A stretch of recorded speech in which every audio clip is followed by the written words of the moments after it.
नमस्कार मेरे साथियों, मेरे YouTube चैनल में आपका स्वागत है। आज हम रासायनिक बल गति का तीसरा पार्ट लेके आए हैं। ठीक है, इससे पहले जब मैं क्लास चला रहा था तो उसमें क्या हुआ था, कुछ चीज़ें छूट गई थी क्योंकि रिकॉर्डिंग के समय कुछ थोड़ा प्रॉब्लम हो गया था, तो पूरा रिकॉर्ड नहीं हो पाया था। तो जितना था उतना मैं करके अपलोड कर दिया था, 30 मिनट का वीडियो। आज हम उसके आगे से पढ़ाना स्टार्ट करेंगे। रासायनिक बल गति चल रहा है आपका चैप्टर रासायनिक बल गतिकी। ठीक है ना, लेकिन आज पार्ट्स क्या है, पार्ट 3 है आज। ठीक है ना, चैप्टर नंबर 3 ही है, चैप्टर 3 चल रहा है। तो उस दिन मैं आपको जो बता रहा था तो उसमें भी मैंने क्या रस समीकरण मिति गुणांक या रस समीकरण गुणांक के बारे में बताया था, और उस पर बहुत सारे 2-3 एग्जाम्पल भी दिए थे। तो वो जो एग्जाम्पल बता रहे थे, वो एग्जाम्पल में मैं एक क्वेश्चन बताया था, आगे का 2 क्वेश्चन रह गया था, तो आज मैं उसको करवा दूंगा। इक्वेशन मेरा क्या था, वो 3a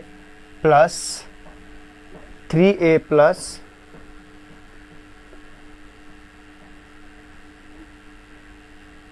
2b करके था, और यहाँ पे क्या था 2c प्लस 4d, ऐसे था एग्जाम्पल। बट मुझे क्या निकालना था मैं उसे बता दे रहा हूँ आपको। क्वेश्चन नंबर 2 था कि क्या a के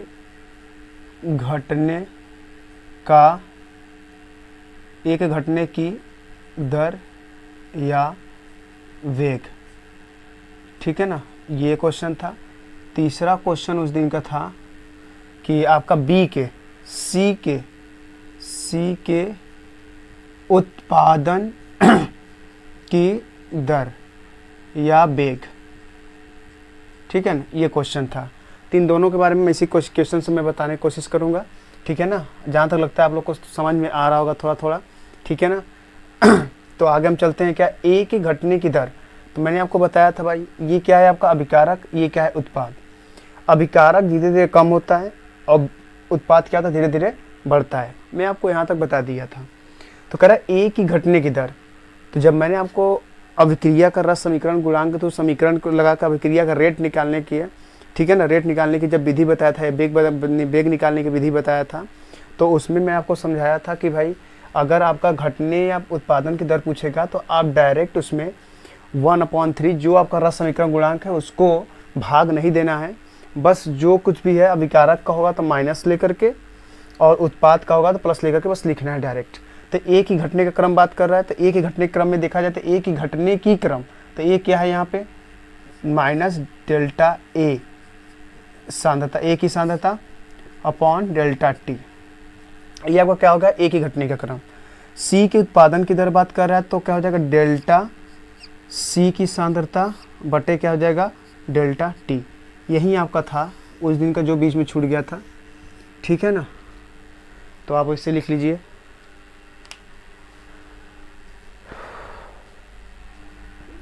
अब आगे चलते हैं। अब आता है क्या अभिक्रिया को वेग के अभिक्रिया के वेग को प्रभावित करने वाले कारक। क्या लिखना है, अभिक्रिया की वेग को प्रभावित करने वाले कारक। प्रभावित करने वाले कारक कौन कौन सा हैं, तो सबसे पहले हम बात करेंगे किसका, पहला पॉइंट हम किस पे बात करेंगे, अभिकारक की प्रकृति।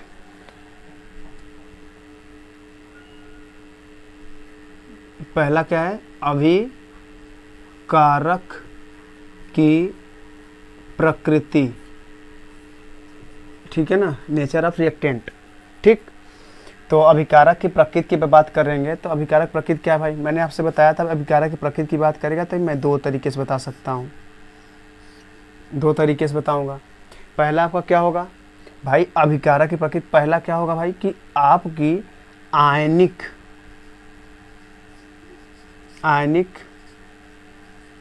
अभिक्रिया होनी चाहिए। दूसरा क्या होना चाहिए, सहसंयोजी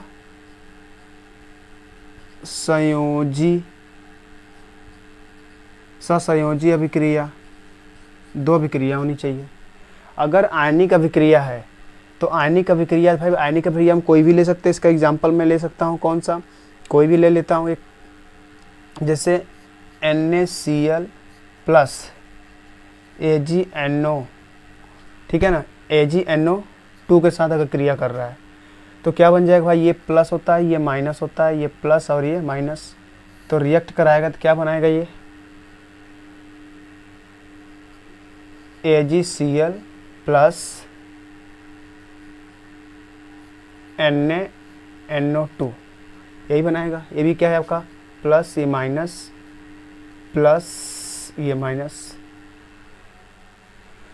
दूसरा मैंने क्या बताया था, अगर कोई आपका H2 है और किसके साथ, N2 के साथ क्रिया करेगा तो क्या बनाएगा आपका NH3।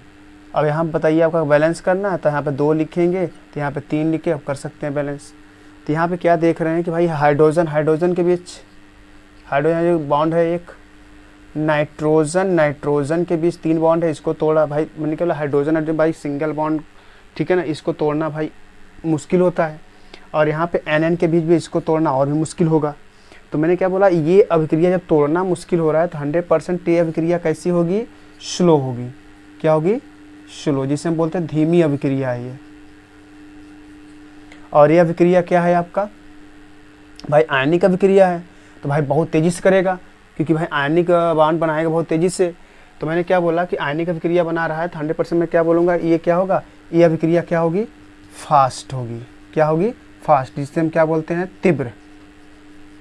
ये अभिक्रिया कैसी होगी, तीव्र अभिक्रिया होगी, ठीक है ना। तो मैंने बोला आयनिक अभिक्रिया जो होता है आपका क्या है भाई, मैंने बोला ये आपका एग्जांपल दिएंगे कि भाई इसमें जो होगा आयनिक अभिक्रिया बहुत तेज़ी से करता है, ठीक है ना। जबकि आपका सहसंयोजी अभिक्रिया क्या होता है, इसका बॉन्ड तोड़ने में प्रॉब्लम होती है, बहुत दिक्कत होता है, तो इसके लिए क्या करेगा, ये थोड़ा सा स्लो करेगा, ठीक है। ये आपके क्या थी, पहला था अभिक्रिया के वेग को प्रभावित करने वाले कारक। पहला क्या है आपका, अभिकारक की प्रकृति, उसका नेचर कैसा है, इस पे डिपेंड करता है। तो अगर आप लिखना चाहें तो आप इसको लिख सकते हैं क्या, कि भाई इसमें क्या होता है, आप लिखना चाहते लिख दीजिए कि इसमें पॉइंट करके क्या लिखेंगे, आयनिक अभिक्रिया तीव्र होती है जबकि सहसंयोजन अभिक्रिया स्लो होती है, अर्थात मैं बोल सकता हूँ धीमी होती है। ये आपका हो गया यहाँ पे। तो आप अगर लिखना चाहें तो आप इसके बारे में लिख सकते हैं कि अगर अभिक्रिया के वेग को प्रभावित करने वाले कारक में, तो आप लिखेंगे अभिकारक की जो अगर नेचर की बात कर रहा है तो आप बताएंगे कि आयनिक अभिक्रिया में क्या होती है, ये बहुत फास्ट देता है, ठीक है ना। अभिक्रिया का जो वेग होता है आयनिक अभिक्रिया में तीव्र होती है, ठीक है ना, जबकि सहसंयोजी अभिक्रिया क्या होती है, स्लो होती है। क्या स्लो होती है, वेग क्या होती है, स्लो होती है, और इसमें वेग क्या होती है, फास्ट होती है, ठीक। तो हम आगे चलते हैं, इसके बाद उतार लीजिए थोड़ा सा,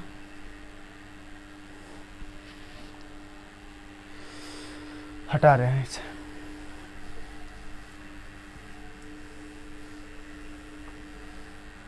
दूसरा पॉइंट यहाँ पे, दूसरा पॉइंट ये है कि पृष्ठीय क्षेत्रफल, पृष्ठीय क्षेत्रफल, surface area, surface area. Surface area क्या है भाई, मैंने आपको एग्जांपल क्या बताया कि भाई सपोज करिए कोई बड़ा सा क्या है आपका एक अभिक्रिया में भाग लेने वाले पदार्थ है, तो जब ये अभिक्रिया करना स्टार्ट करता है तो इसका पृष्ठ देखते हैं क्या है, इस तरह से मॉलिक्यूलर्स इसकी चारों तरफ होते हैं, ऐसे ऐसे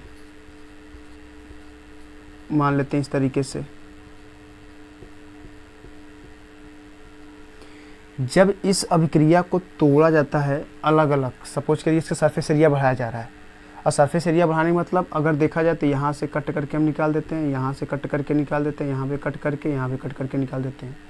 अगर मैं इस तरीके से निकालता हूँ तो मैं देखता हूँ क्या मिल रहा है, इस तरीके से मिल रहा है।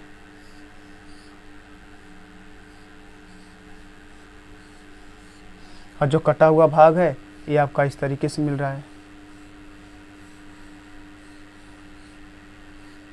इस तरीके से मिल रहा है। तो मैं चेक कर रहा हूँ,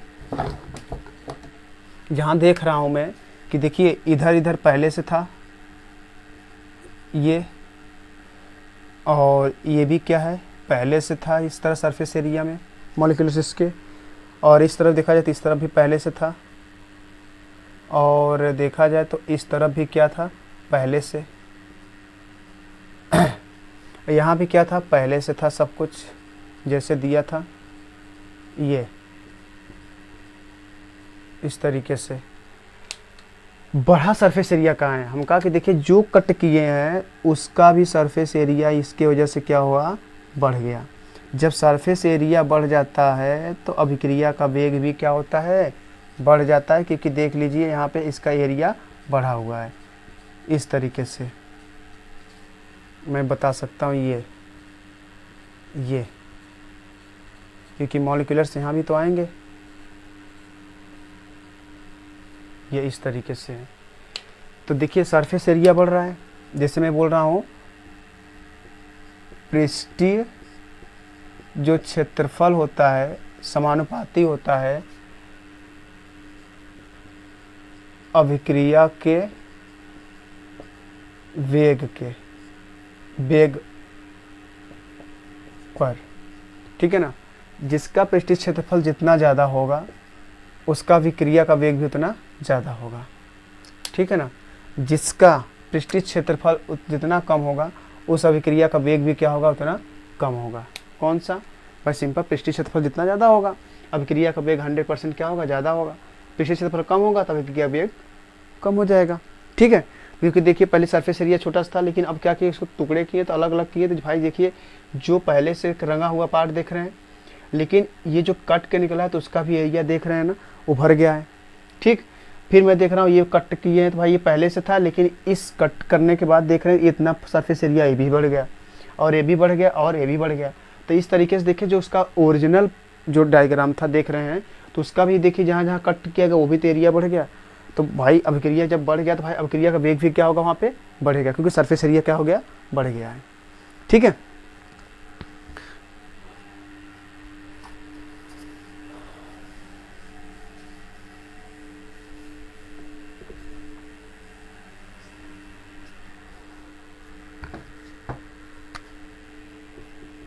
थर्ड पार्ट,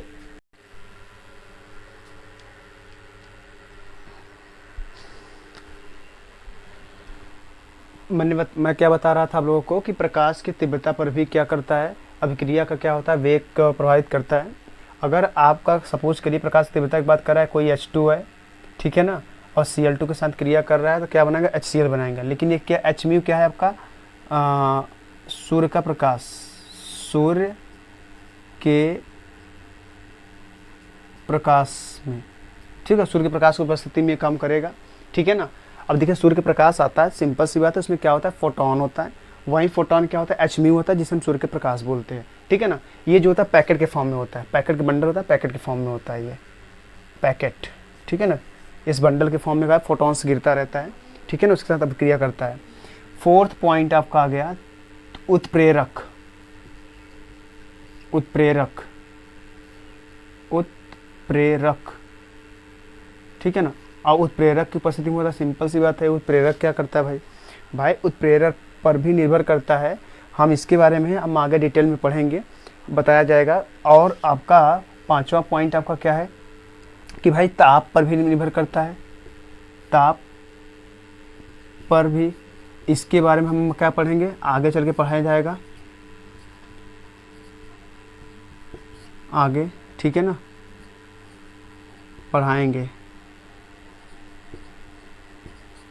और यहाँ भी क्या करेंगे आगे टॉपिक है वहाँ पढ़ा दिया जाएगा, आपको पढ़ाएंगे, ठीक है। ये दोनों टॉपिक क्या है आपको आगे पढ़ाया जाएगा। ठीक है ना, ये नोट करिए थोड़ा सा। देखिए आपका मैंने बताया कि अभिक्रिया का वेग प्रभावित करने का कारक कौन है, 2 है, ठीक है ना। तो अभी मैं सॉरी 2 नहीं 6 है कुल। मैंने क्या बताया, पहला मैंने बता दिया कि आपका जो है अभिक्रिया के अभिकारक के प्रकृति पे जो है नेचर, ठीक है, उस पर डिपेंड करता है। दूसरा मैंने आपको क्या बताया कि अभिक्रिया के पृष्ठीय क्षेत्रफल पे करता है। तीसरा मैंने क्या बताया, प्रकाश की तीव्रता पे करता है, जो कि आपको बताया गया है, ये सूर्य के प्रकाश की उपस्थिति में होगा। चौथा क्या है, उत्प्रेरक, जो कि आगे आपको पढ़ाया जाएगा इसके बारे में डिटेल से, ठीक है ना। और तापमान पर भी निर्भर करता है, ठीक है ना, तो तापमान के बारे में पढ़ाया जाएगा आपको, ठीक। और तापमान पे जब पढ़ाएंगे तो इसका एक एक्सपेरिमेंटल है, तो आगे चल के सब बताएंगे आपको, ठीक। हटा दे रहे हैं।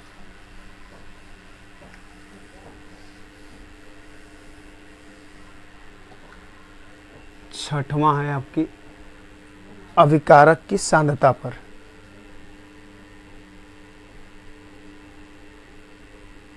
अभिकारक की सांद्रता पर निर्भरता। अभिकारक की सांद्रता पर निर्भरता क्या क्या है भाई, इसमें भी 3 पॉइंट है। फर्स्ट पॉइंट क्या है, इसमें मैं पॉइंट करते हुए लिख रहा हूं, अभिकारक की सांद्रता, अभिकारक की सांद्रता, अभिकारक की सांद्रता बढ़ाने पर अभिक्रिया का वेग क्या होता है, बढ़ जाता है। सांद्रता जैसे जैसे बढ़ाएंगे, सिंपल सी बात है, कॉन्सेंट्रेशन बढ़ाने पे उसका रेट क्या हो जाएगा, बढ़ जाएगा। इस कंडीशन में अगर ये बढ़ेगा तो भी बढ़ेगा। कंडीशन दिया जा रहा है, लेकिन सबके कंडीशन है तो इसका भी 4-5 कंडीशन है, कहाँ पे होता है कहाँ पे नहीं होता है, कहीं कहीं सांद्रता पे करता है कहीं नहीं करता है, तो इसके बारे में बता रहे हैं। दूसरा इसी का है, अगर अभिकारक की सांद्रता, इसी क्या होता है, सांद्रता होता है, सांद्रता होता है कंसंट्रेशन, ठीक है ना। अभिकारक की सांद्रता बढ़ाने पर अभिक्रिया का वेग क्या हो जाता है, घट जाता है। ये भी कंडीशन है, तो कंसंट्रेशन अगर आपका बढ़ रहा है तो ज़रूरी नहीं है आपका रेट क्या हो जाएगा उस कंडीशन में, कम भी हो जाएगा, ठीक है। तीसरा पॉइंट, अभिकारक की सांद्रता बढ़ाने पर अभिक्रिया के वेग पर कोई प्रभाव नहीं पड़ता, मतलब इसका कोई इफेक्ट भी नहीं पड़ेगा, कोई प्रभाव नहीं पड़ता।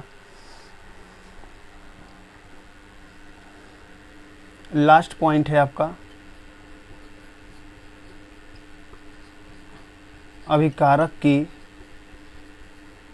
सांद्रता बढ़ाने पर, देखिए पहले फिर सुन लीजिए आप लोग, जो मैं बता रहा हूँ कि छठवां पॉइंट है अभिक्रिया की वेग को प्रभावित करने वाले कारक में।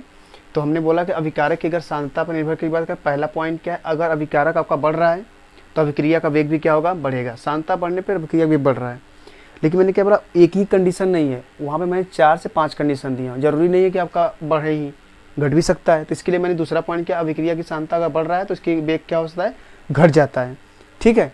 और अगला मैंने क्या बोला कि आपको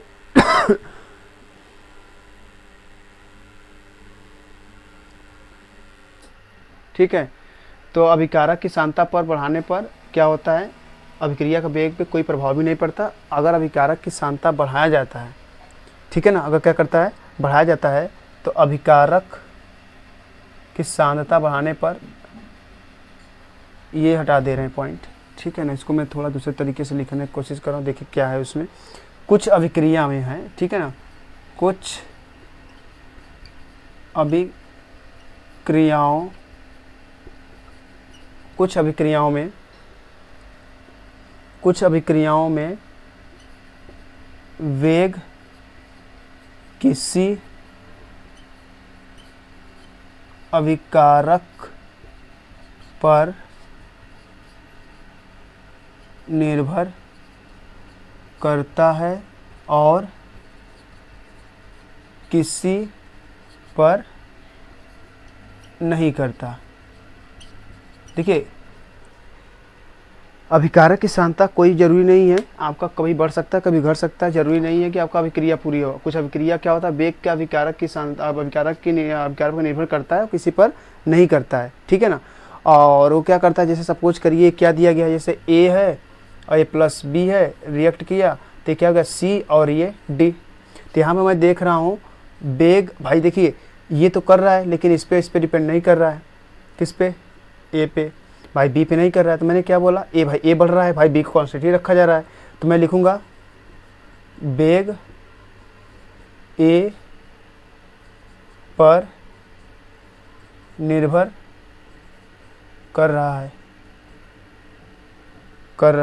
है और बी पर नहीं। यही ना हो रहा है, भाई ए पे निर्भर कर रहा है, बी पे नहीं कर रहा है। हो सकता है ऐसा दिया हो जो बी पे निर्भर करता हो, ए पे ना करता हो, ठीक है ना। तो ये एक सांद्रता है, अभिकारक की सांद्रता के बारे में बात किया हूँ, ठीक है ना। इससे पहले मैंने पहला पॉइंट जो बताया अभिकारक की क्या प्रकृति नेचर कैसा था, मैंने बताया था कि आयनिक था कि सहसंयोजिक था, इसके बारे में बताया था, ठीक। अब थोड़ा सा नोट करिए, चलिए।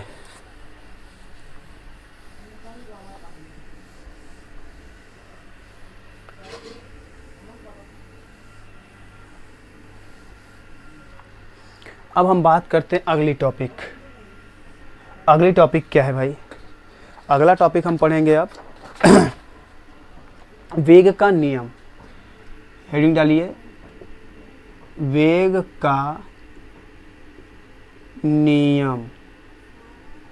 अब हम वेग का नियम पढ़ेंगे। भाई वेग का नियम क्या होता है, कैसे काम करता है, तो ये आपका अगला हेडिंग है। तो वेग के नियम पढ़िए। मान लेते हैं कि कोई अभिक्रिया है, माना एक अभिक्रिया, और अभिक्रिया क्या क्या है भाई, A capital A, B capital B, C capital C plus D capital D. ये आपकी क्या है, अभिक्रिया है। ये कैसी अभिक्रिया लग रही है भाई, भाई कैसी अभिक्रिया है, तो मैं बोला ये भाई ये अभिक्रिया क्या है, रिवर्सिबल है, जिसे हम क्या बोलते हैं, रिवर्सिबल को उत्क्रमणीय अभिक्रिया है ये, ठीक है। तो ये अभिक्रिया लिया गया, तो मैं इसके क्या निकालना है मुझे। अब भाई यहाँ पे मुझे क्या निकाल, वेग का नियम बताना है मुझे। तो मैं क्या बताऊँगा भाई, ए कॉमा बी कॉमा सी तथा डी, जो देख रहे स्मॉल ए small B small C small D, ये क्या है, अभिक्रिया के रस समीकरण मिति गुणांक है। ये क्या है, ए बी सी तथा डी क्या है, अभिक्रिया के रस समीकरण मिति गुणांक है, ठीक है। तो मैं इसका लिखूंगा रस समीकरण मिति गुणांक है। तो अगर वेग लिख रहा हूँ तो वेग जो होगा इसका समानुपाती होगा किसके, सांद्रता ए के पावर x इंटू सांद्रता b के पावर y। अब ये पूछेंगे सर ए बी कहाँ से आ गया x y, तो मैं बताऊंगा कि भाई देखिए ये जो कुछ भी है ये क्या है आपका, अगर पूछा जाए तो ये क्या है आपका, क्या है, प्रायोगिक है क्या है, प्रायोगिक, जिसे हम बोलते हैं क्या, एक्सपेरिमेंटल, ठीक है ना। प्रायोगिक रूप से प्राप्त किया गया है, रूप से प्राप्त किया गया है, ठीक है ना।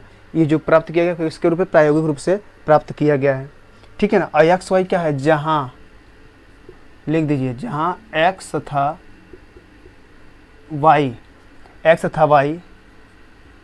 प्रायोगिक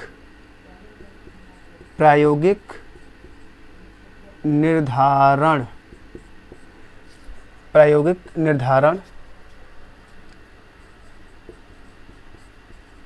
होता है,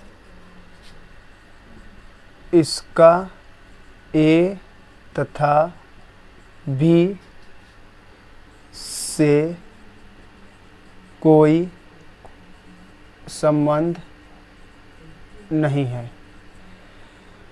जो आपका एक्स वाई है ये आपका ए बी से कोई मतलब नहीं, जो इसकी दिया गया गुणांक रस समीकरण गुणांक से कोई मतलब नहीं है। ये प्रायोगिक रूप से मिला है एक्स और वाई, जो कि इसका क्या है, ए की सांद्रता ए के पावर एक्स और सांद्रता बी के पावर एक्स। अगर मैं इसको हटाता तो इसको स्मॉल आर लिखता हूँ, तो मैं लिखना चाहता हूँ आर इक्वल टू के ए के पावर एक्स बी के पावर वाई ये आपका होगा भाई, यही आपका समीकरण है, ठीक है ना। और यही समीकरण जो है, यही समीकरण क्या है, वेग का नियम है। ये समीकरण क्या है, आपका वेग का नियम है। अगर ये वेग का नियम है भाई, तो मैं बताऊंगा भाई ये क्या है एक्स वाई, तो मैं बताऊंगा ये के क्या है भाई, के क्या है, वेग स्थिरांक। के क्या है, वेग स्थिरांक है। और आपका x प्लस वाई जो बराबर क्या है n, बराबर क्या है n, और इसको मैं लिख सकता हूँ यही क्या है, अभिक्रिया की कोटि, अभिक्रिया की कोटि, ऑर्डर ऑफ रिएक्शन, ठीक है ना। क्या है, अभिक्रिया की कोटि है। अब कोई पूछेगा अभिक्रिया कोटि क्या है, तो आप डायरेक्ट लिख सकते हैं अभिक्रिया की कोटि, ठीक है। तो आप अच्छा पर इसको उतारिए, मैं अभिक्रिया कोटि लिखवा देता हूँ, 1 मिनट ले लीजिए टाइम।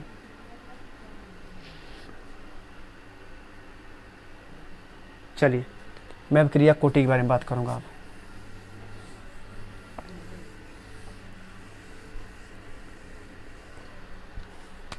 मैंने अभी लिखवाया R बराबर के ए के पावर x बी के पावर y। तो मैंने बताया x प्लस वाई बराबर n, यही क्या होता है, अभिक्रिया की कोटि। तो मैं लिख सकता हूँ अभिक्रिया कोटि क्या है, ठीक है ना। तो लिखेंगे अभिक्रिया की कोटि, हेडिंग डाल लीजिए, अभिक्रिया की कोटि। तो लिखेंगे वेग नियम के अनुसार, वेग नियम में अभिकारकों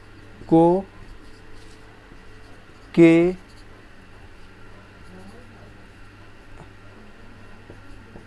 घातों का योग फल अभिक्रिया की कोटि कहलाती है। जो आपका ये घात दिख रहा है, यही जो अभिकारक का घात दिख रहा है, वही अभिक्रिया क्या कहलाता है, कोटि कहलाता है। अगर देखा जाए अभिक्रिया कोटि कहलाता है भाई, मैं इसके आधार पे मैं कितने बार मैं बोल सकता हूँ, n की वैल्यू जैसे जैसे चेंज होगा। तो मैंने बोला ना ये n है, अगर n बराबर 0 है, n बराबर 1 है, n बराबर 2 है, n बराबर 3 है, इस तरीके से देगा। तो मैं लिख सकता हूँ n बराबर 0 है, तो इसे मैं बोलूँगा शून्य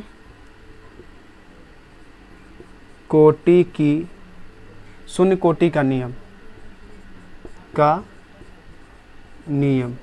यहाँ मैं क्या बोलूँगा, प्रथम कोटि का नियम। ये क्या हो जाएगा, द्वितीय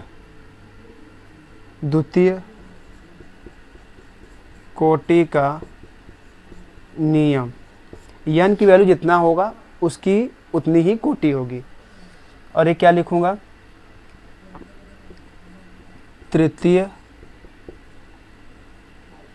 कोटि का नियम। ये आपका क्या है, अभिक्रिया का वेग का नियम था। इसके अनुसार मैंने क्या बताया कि अभिक्रिया के कितने मतलब कि कौन कौन सा मतलब कि होता है, कितने अभिक्रिया कौन कौन सा नियम होता है। तो मैंने बताया कि इस x और y के आधार पर ही मैंने क्या बताया कि अभिक्रिया की कोटि, भाई जो आपका अभिकारक का जो घातों का योग होता है वहीं आपका क्या होता है, अभिक्रिया का क्या होता है, आपका कोटि होता है। अब मैं बताऊँ n का मान जितना ज़्यादा होगा उसकी कोटि उतनी होगी। भाई n का मान जितना होगा उसका उतने कोटि भी होगा। 0 है तो उसका n का मान अगर 0 है तो उसके प्रथम शून्य कोटि लिखेंगे, 1 है तो प्रथम कोटि, 2 है तो क्या लिखेंगे द्वितीय कोटि, 3 है तृतीय कोटि लिखेंगे। ठीक है, तो आप इतना है। इसके आगे हम बताते हैं कि इस पर एक सवाल लेते हैं, आप लोग को मस्त सा सवाल लेते हैं और करते हैं, देखते हैं, ट्राई करते हैं। आप लोग भी ट्राई करिए। ठीक है, एक क्वेश्चन है मैं लिख रहा हूँ, पहला क्वेश्चन मैं लिख रहा हूँ यहाँ पे, एक क्वेश्चन है। ठीक, क्वेश्चन कहाँ है क्वेश्चन, हाँ एक दिया गया है 25 डिग्री सेंटीग्रेड पर अभिक्रिया क्या है आपका NO plus half Cl2 react किया और क्या बनाया NOCl। ठीक है ना, ये अभिक्रिया दिया गया है। इसके निम्न आंकड़े हैं, निम्न आंकड़े हैं। क्या क्या दिया भाई, पहले मैं लिखूंगा सांद्रता NO, ये क्या है सांद्रता Cl2, और ये क्या है आपका वेग, इसे हम क्या बोलेंगे रेट, स्मॉल r। सवाल में दिया है, क्या दिया भाई 0.05, ये क्या है 1 × 10⁻³ फिर दूसरा सवाल क्या है, दूसरा मतलब उसी का आंकड़ा दिया गया है 0.05, 0.15, सॉरी 0.05, हाँ ठीक है। फिर कितना होगा 3 × 10⁻³ तीसरा आंकड़ा क्या दिया गया है 0.15, 0.05, ये कितना है 9 × 10⁻³ ये दिया गया है। ये आपका सवाल दिया गया। इसमें क्या पूछेगा, सवाल क्या पूछा है, सवाल पूछ रहा है यहाँ पे कि अभिक्रिया की कोटि तथा वेग निर्धारण करें, ये दिया गया है भाई। इसका वेग निर्धारण करेंगे मतलब वेग निर्धारण व्यंजक ज्ञात कीजिए, ये सवाल है। ठीक है ना, तो इसका देखिए हम दो मेथड बताएंगे, एक है जो शॉर्ट वाला, एक है जो लॉन्ग वाला, जो कि सब करते हैं। ठीक है, तो मैं बताता हूँ सबको। अच्छा, हम लोग जैसा जानते हैं कि पहले मेथड 1 ही बताएंगे, मेथड फर्स्ट। मेथड फर्स्ट में क्या है आपको पता है, सबको एक चीज़ पता है, R = क्या होता है K ब्रैकेट में आपका क्या होता है A के पावर X B के पावर Y। लेकिन यहाँ पे क्या है, A के स्थान पे NO है तो मैं लिखूँगा R = K, यहाँ पे क्या हो जाएगा NO के पावर X, और यहाँ पे क्या हो जाएगा Cl2 के पावर कितना हो जाएगा Y। यही है आपका भाई, यही आपका समीकरण हो गया आपका। अगर देखा जाए तो आपका ये समीकरण व्यंजक है आपका। लेकिन हमें किससे निकालना है, ये जो डेटा दिया गया है इससे मुझे निकालना है कि x y के मान क्या होगा। तो मैं देखता हूँ भाई, इसको मैं समीकरण 1 मान लेता हूँ, ये समीकरण 2, समीकरण 3, इसको मैं समीकरण मान लेता हूँ, समीकरण 1, समीकरण 2, समीकरण 3 मान लेता हूँ। ठीक है, तो मैं क्या करूँगा, समीकरण 1 भागे करूँगा किसको, समीकरण 2 से। अगर मैं देख रहा हूँ तो भाई ये r है तो r का मान यही है, तो r का मान कितना है 1 × 10⁻³ बट्टा 1 × दूसरे वाले में दूसरा समीकरण क्या है यही ना है भाई। r का मान यहाँ पे इतना दिया गया है, तो ये पहले समीकरण के लिए हो गया, ये पूरा पूरा है। और ये क्या है दूसरे समीकरण के लिए है, तो दूसरे समीकरण के लिए क्या दिया गया 3 × 10⁻³ बराबर भाई, ये तो हमें ये लिखना पड़ेगा k, तो k ही रहेगा। अब यहाँ पे NO कितना है समीकरण 1 में, कितना है समीकरण 1 में NO 0.05 भाई देख रहे हैं, यहाँ कितना हो जाएगा x ही रहेगा। समीकरण 1 में Cl2 कितना है 0.05, ये y हो जाएगा बटा समीकरण 2 में भाई समझ मेरा मेन समीकरण नहीं है तो क्या हो जाएगा k रहेगा ही। अब देख रहे हैं समीकरण 2 भाई कहाँ है 0.05, ये क्या होगा x। अब इसका Cl2 का मान कितना है, Cl2 यहाँ पे देखिए Cl2 कितना है 0.15, यहाँ पे y। अब देखिए ये सेम मिल रहा है, सेम से सेम ख़त्म, ये पूरा सेम मिल रहा है, सेम से सेम ख़त्म, ये से ये ख़त्म। अगर देख रहा हूँ तो बराबर नीचे क्या बचा है भाई, 1/3 बराबर। अब यहाँ देख रहे हैं दशमलव के बाद देखिए 2 अंक है, यहाँ भी 2 अंक है, तो भाई दशमलव दशमलव खत्म हो जाएगा। तो 5 1 का 5, 5 3 15। अगर देखा जाए तो क्या बचा, 1 ऊपर बचा, नीचे 3। और देखिए y नीचे y नीचे, मैंने बताया ना, एक ध्यान सुनिए, अगर a की पावर y अपॉन b की पावर y है तो मैं लिख सकता हूँ a अपॉन b का होल पावर y। ये आपका क्या है, आपका एक रूल्स है, वो रूल्स के थ्रू हो रहा है, ठीक है ना। तो यहाँ क्या y है तो क्या हो जाएगा y। अब देखिए यहाँ पे मैं क्या लिख सकता हूँ इसको, वो 1/3 के पावर y, और यहाँ पे 1/3 का होल पावर क्या मैं 1 लिख सकता हूँ क्या। फिर से हाँ, तो मैं क्या बता रहा था आप लोगों को, थोड़ा सा डिस्टर्ब हो गया था क्लास। तो मैं क्या बता रहा था कि आपका अगर आप क्या दिया गया है, अगर इस तरीके से दिया गया 1/3 की पावर y, आपका आधार समान है और घात क्या अलग अलग है, तो मैंने आपके लिए इसके बताया कि भाई ये वाला बताया कि आपका जो घात होगा बराबर हो जाएगा। तो क्या हो जाएगा, y बराबर 1, ये आपका निकल गया। दूसरा मैंने आपको बताया था कि भाई अगर मुझे किसकी वैल्यू निकला, y की मिला, मुझे x की वैल्यू चाहिए। तो x की वैल्यू निकालने के लिए मैं क्या करूँगा, समीकरण, ठीक है ना, मैं लूँगा समीकरण 1 व समीकरण 3। समीकरण 1 और समीकरण 3 लेता हूँ तो मैं क्या लिख सकता हूँ भाई, समीकरण 1 में कितना लिखूँगा भाई, r की वैल्यू कितना दिया गया है, 1 × 10 की पावर -3 बटे 9 × 10 की पावर कितना हो जाएगा, -3। मैं बराबर लिख सकता हूँ भाई, यहाँ पे क्या भाई, इस पूरे समीकरण 1 में NO और Cl2 का वैल्यू दिया गया है, तो कितना हो जाएगा, k × 0.05 की पावर x,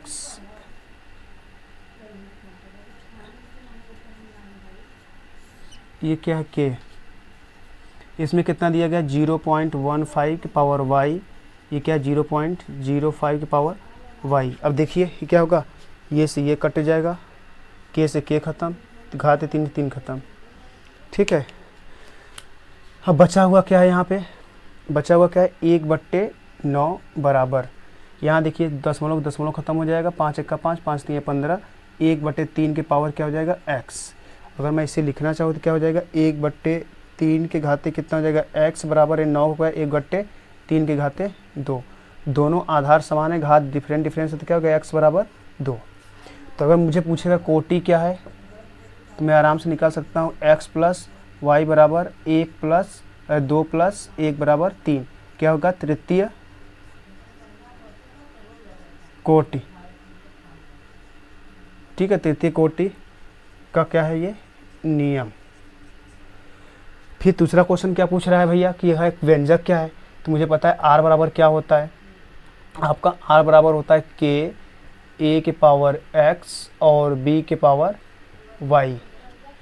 तो देख रहा हूँ कि यहाँ पे दिया क्या है, x बराबर कितना निकल के आया है 2, y बराबर कितना है 1। मैं व्यंजक निकालूंगा तो r बराबर निकाल सकता हूँ k a के पावर 2 और b के पावर 1। यही आपका क्या हो गया, व्यंजक। आप इसे नोट कर लीजिए, ठीक है। एक बार नोट करिए आप लोग, थोड़ा सा क्लास डिस्टर्ब हो गया था, थोड़ा सा कॉल आ रहा था, इसमें दिक्कत हो गया, ठीक है। अगला क्लास अगला देखते हैं क्वेश्चन, दूसरा मेथड बता देते हैं आपको।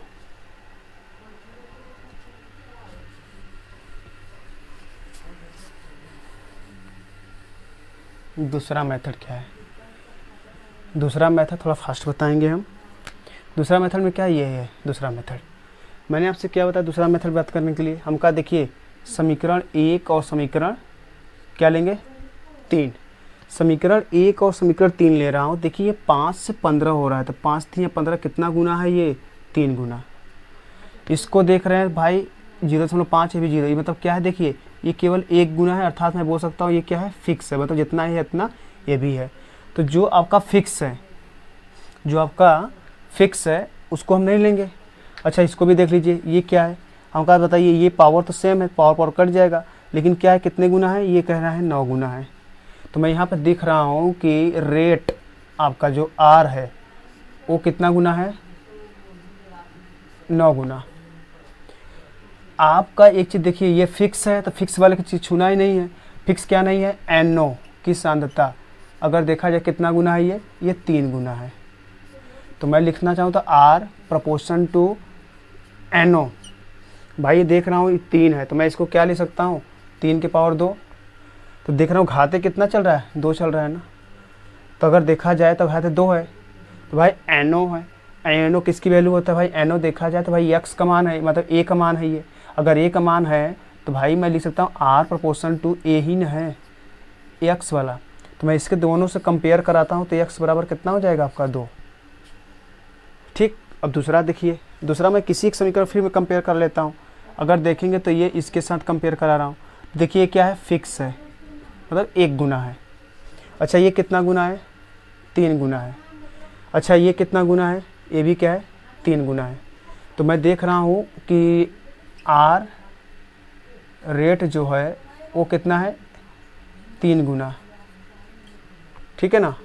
और आपका क्या है Cl2, ये क्या है आपका, ये भी 3 गुना है।